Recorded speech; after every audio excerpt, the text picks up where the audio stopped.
Thank you. Thank you so much po. Top of your head, ano yung na lang, emotions, yung sabihin, sure ako na kaya kayo. May touch. Yes, I think hanggang ngayon parang nandun pa rin kami sa stage eh. Parang na-reveal pa rin namin. Nasa stage na lang, literal. Pero parang na-feel pa rin namin yung sigaw ng crowd, na-feel pa rin namin yung music sa tenga namin, feel namin may injury pa rin kami. Since sobrang grateful, sobrang proud kami sa lahat ng mga tao na naging part ng journey namin sa mga umpisa. And ngayon, finally, first ever solo concert. Kaya maraming salamat po. One question lang, last one from me.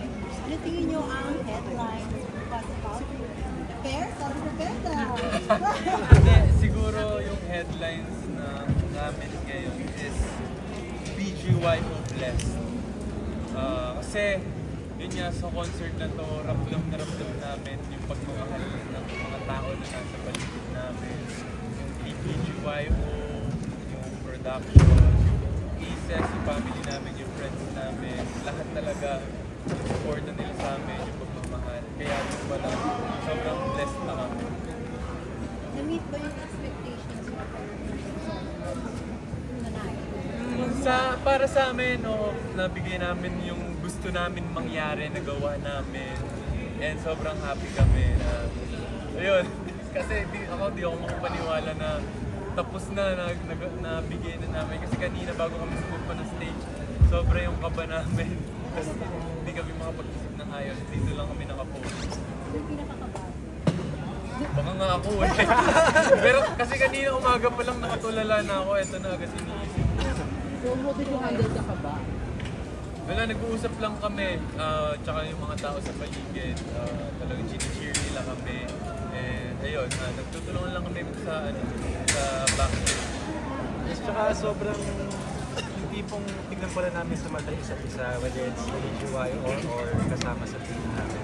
Para may magkukuha ka ng energy tsaka motivation tsaka push from them kasi pare-pares ka rin yung isip, pare-pares ka rin pinupush for like excellence lang talaga for the team. Hi there, Royce Philip San Andres from Certified Kapamilya. Ano po? For first time, what was your first solo concert experience to All P5? First solo concert experience to All P5. Sobrang nakakatuwa, syempre, na ayun nga, after 4 years later, first solo concert na medyo. Sobrang, parang feeling blessed talaga na binigyan kami ng ganitong klaseng opportunity to share our journey and our talents to everyone na naniwala sa amin simula sa umpisa pa lang. So maraming salamat po sa lahat ng sa lahat ng support. Sa lahat sa inyo. And lastly kay Akira, kinakabahan ka na ba sa season 4 na nag-play songs mo? Opo, naku. Sobrang kabado kasi. Malupit yan, sinasabay niya yun sa rehearsals na BGYO now. Parang kalahati Aki, kalahati.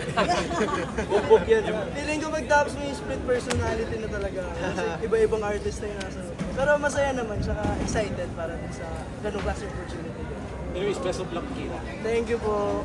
Pero anong feeling na na pumunta yung mga ka-familiars na dito? Nakakatuwa kasi alam mo yun, sa saglit na panahon na magkakasama kami, nagdamo na kagad na nagkaroon kami ng friendship na talaga kagad.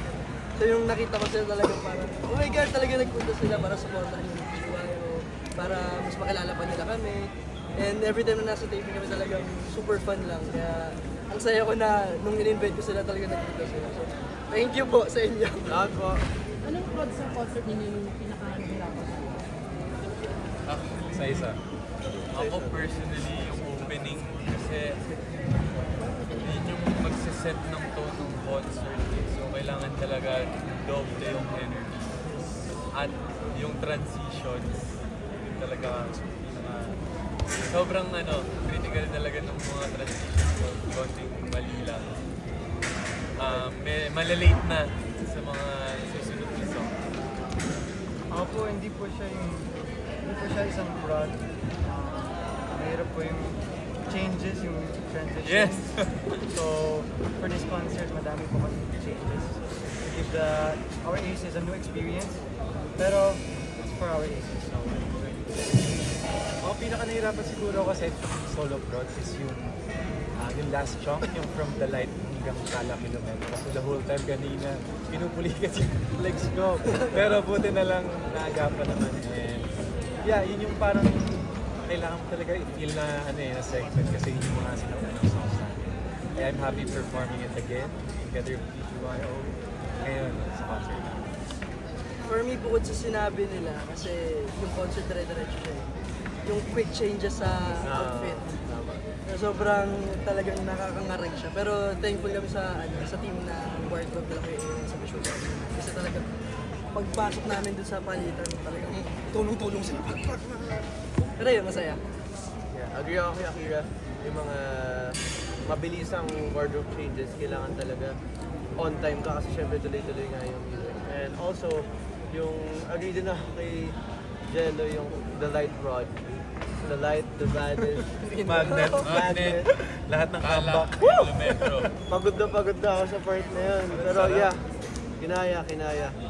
So ready na ba kayo for the nationwide? We're always ready. Lagi naming ready. Always ready. Ban! Ready kami anytime. Nationwide, worldwide, Universe. universe. Last question lang. So nakita namin tonight ang BGYO. Now, what's next for BGYO? Ano ba next? Next? Next, magpapahinga po ko. Opo.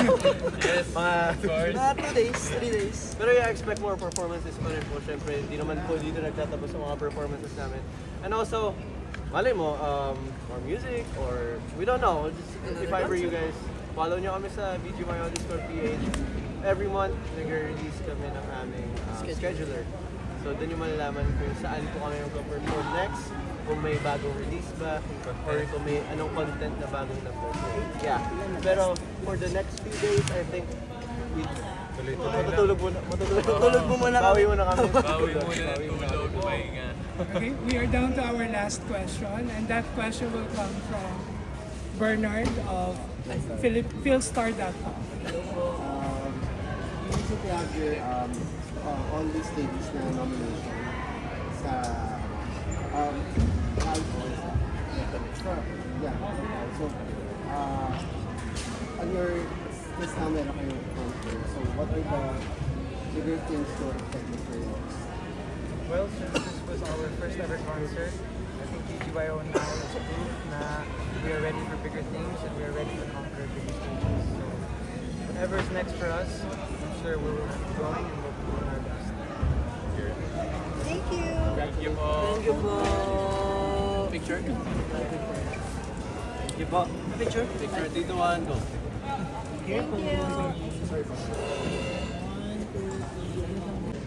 So, kanina talagang hindi ako tumitingin sa likod para hindi ako maiyak. Pero sobrang nakaka-hurt na.